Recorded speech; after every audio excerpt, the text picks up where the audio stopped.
It's Our Story. Colleen Starkloff, St. Louis, Missouri. Actually, the social interpretation of what our relationship was all about was, what? Oh, he's knocking the camera. Oh, don't knock the camera. He's getting tired. Start over. Okay. My reaction to how people stared at us and viewed us was sort of one of a growth opportunity.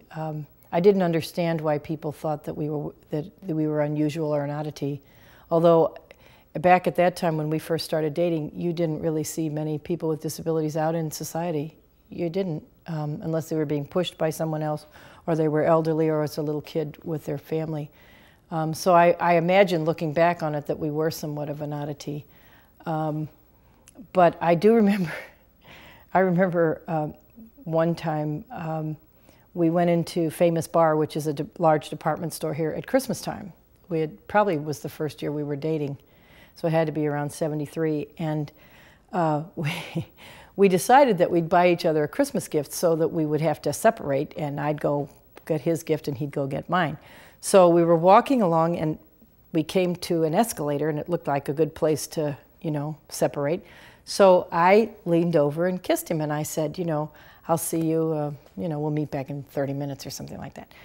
So as I walked away, I noticed, it was right after I'd kissed him, and I noticed that this lady had been walking by and saw this kiss and was so taken by it that she was staring. And as she walked away and was staring at us, she ran right into a jewelry counter, and she ran into it so hard that her torso started to fall over the top of the counter.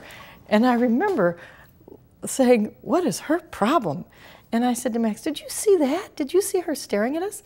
And he said, "Well, yeah, a lot of people stare." And I said, "Why? Why did you?" He said, "Well, because they don't know what it's like to see disabled people out in society." And I said, "Well, that's really rude." And he said, "Oh, well, get used to it." And I have. It's been going on for a really long time.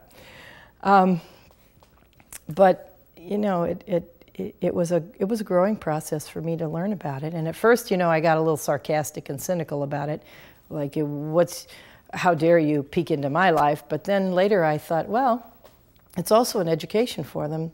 To us, this is normal for us. This is what we do. We have a relationship, and we got married, and we have 3 children, and we have a very full life, and a dog and a horse, and apple pie and motherhood. So to us, it was very natural, but it took a while to get used to it.